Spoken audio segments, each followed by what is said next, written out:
Kannur ADM ആയിരുന്ന K Naveen ബാബുവിൻ്റെ മരണത്തിൽ പുനരന്വേഷണം വേണമെന്ന് ആവശ്യപ്പെട്ട് കുടുംബം ഒരു ഹർജി നൽകിയിരുന്നു Kannur judicial first class magistrate കോടതിയിലാണ് അവർ ഹർജി കൊടുത്തിരിക്കുന്നത്. ഹർജിയിലെ ആവശ്യം, അതായത് അന്വേഷണം പ്രോപ്പറായിട്ട് നടന്നില്ല, അദ്ദേഹം കൈക്കൂലി വാങ്ങിച്ചു എന്നുള്ള രീതിയിലുള്ള കുറ്റാരോപണങ്ങളൊക്കെ ഉൾപ്പെടുത്തിയിട്ടുള്ള റിപ്പോർട്ടുകളാണ് പോലീസ് നടത്തിയിരിക്കുന്നത്. അതുകൊണ്ട് പുനരന്വേഷണം കൂടിയേ തീരുവെന്ന് നവീൻ ബാബുവിൻ്റെ കുടുംബം ആവശ്യപ്പെട്ട കാര്യമാണ്. അപ്പോൾ ഇന്ന് ഇക്കാര്യത്തിൽ പോലീസ് കോടതിയിൽ റിപ്പോർട്ട് കൊടുക്കുമെന്നറിയുന്നു. കൂടുതൽ വിശദാംശങ്ങളുമായി കണ്ണൂരിൽ നിന്ന് ഞങ്ങളുടെ പ്രതിനിധി അരുൺ പൂപ്പറമ്പ തത്സമയം ചേരുകയാണ്. Arun, good morning. കാലിക്കറ്റിലേക്ക് സ്വാഗതം. അരുൺ വരുന്നുണ്ടോ പ്രോഗ്രാമൊക്കെ കാണാൻ? വരിക, കാണുക, ആസ്വദിക്കുക.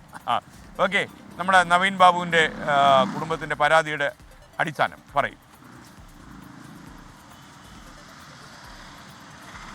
SKN, good morning. ഇപ്പോൾ സൂചിപ്പിച്ച പോലെ തന്നെ Kannur judicial first class magistrate കോടതിയിലാണ് നവീൻ ബാബുവിൻ്റെ കുടുംബം ഈ ഹർജി നൽകിയിട്ടുള്ളത്. ഈ കേസിൽ പുനരന്വേഷണമാണ് നവീൻ ബാബുവിൻ്റെ കുടുംബം ആവശ്യപ്പെടുന്നത്. അതിൽ പ്രധാന കാരണമായി പറയുന്നത് ഈ കേസിൻ്റെ അന്വേഷണം കൃത്യമായല്ല നടന്നത്. അതോടൊപ്പം ഈ അന്വേഷണ സംഘം കണ്ണൂർ കോടതിയിൽ നൽകിയിട്ടുള്ള കുറ്റപത്രത്തിൽ ഈ കേസിലെ പ്രതിയായിട്ടുള്ള PP ദിവ്യയ്ക്ക് രക്ഷപ്പെടാനുള്ള പഴുതുകളുണ്ട് എന്നതാണ് നവീൻ ബാബുവിൻ്റെ കുടുംബം ഈ ഹർജിയിലൂടെ ചൂണ്ടിക്കാണിക്കുന്നത്.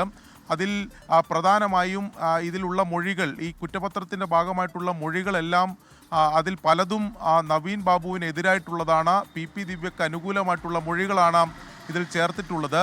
കണ്ണൂർ ജില്ലാ കളക്ടറുടെ മൊഴി തന്നെ അതിൽ പ്രധാനപ്പെട്ടതാണ്. അതിൽ നവീൻ ബാബു കുറ്റസമ്മതം നടത്തി തൻ്റെ ചേംബറിൽ വന്ന് യാത്രയപ്പിന് ശേഷം തനിക്ക് തെറ്റുപറ്റിയെന്ന രീതിയിലുള്ള ഒരു മൊഴി അല്ലെങ്കിൽ എന്ന രീതിയിൽ ജില്ലാ കളക്ടറോട് പറഞ്ഞു എന്നതാണ് കളക്ടറുടെ മൊഴിയുള്ളത്. അത് തന്നെ നവീൻ ബാബുവിനെതിരാണ്. അതോടൊപ്പം ഈ കുറ്റപത്രത്തിൽ തന്നെയുള്ള ഈ യാത്രയപ്പിന് ശേഷം അഴീക്കോട് സ്വദേശിയായിട്ടുള്ള പ്രശാന്തൻ എന്ന് പറയുന്ന PP ദിവ്യയുടെ ഒരു ബന്ധുവിനെ കളക്ടറേറ്റിലേക്ക് വിളിച്ചു വരുത്തിയെന്നും ഈ PP ദിവ്യയുമായി സംസാരിക്കാൻ അവസരമുണ്ടാക്കണമെന്ന് ആവശ്യപ്പെട്ടു എന്നുൾപ്പെടെയുള്ള കാര്യങ്ങൾ അത് ഈ പ്രശാന്തൻ്റെ മൊഴിയായി രേഖപ്പെടുത്തിയിട്ടുണ്ട്. അതൊരു അഴീക്കോട് സ്വദേശിയായിട്ടുള്ള ദിവ്യയുടെ ബന്ധുവാണ്. അങ്ങനെ ഇതിൽ ചേർത്തിട്ടുള്ള പല മൊഴികളും നവീൻ ബാബുവിന് എതിരാണ്. മറ്റൊന്ന്, ശാസ്ത്രീയമായിട്ടുള്ള അന്വേഷണം ഇതിൽ നടന്നിട്ടില്ല. നേരത്തെ കുടുംബം ആവശ്യപ്പെട്ടതുപോലെ ഇതിൽ ഒരു ആസൂത്രണം, ഒരു ഗൂഢാലോചന നടന്നിട്ടുണ്ട്. PP ദിവ്യ മാത്രമല്ല, കൂടുതൽ പേർ അതിൽ പങ്കാളിയായിട്ടുണ്ട്.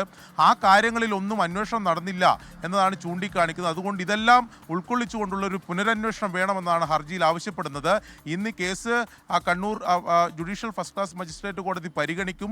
പക്ഷേ ഇന്ന് പോലീസ് റിപ്പോർട്ട് കൊടുക്കുന്ന നടപടി മാത്രമായിരിക്കും ഉണ്ടാവുക. ഈ ഹർജിയിൽ മേൽ കോടതി പോലീസിനോട് റിപ്പോർട്ട് ആവശ്യപ്പെട്ടിരുന്നു. ഇന്ന് പോലീസ് റിപ്പോർട്ട് നൽകും.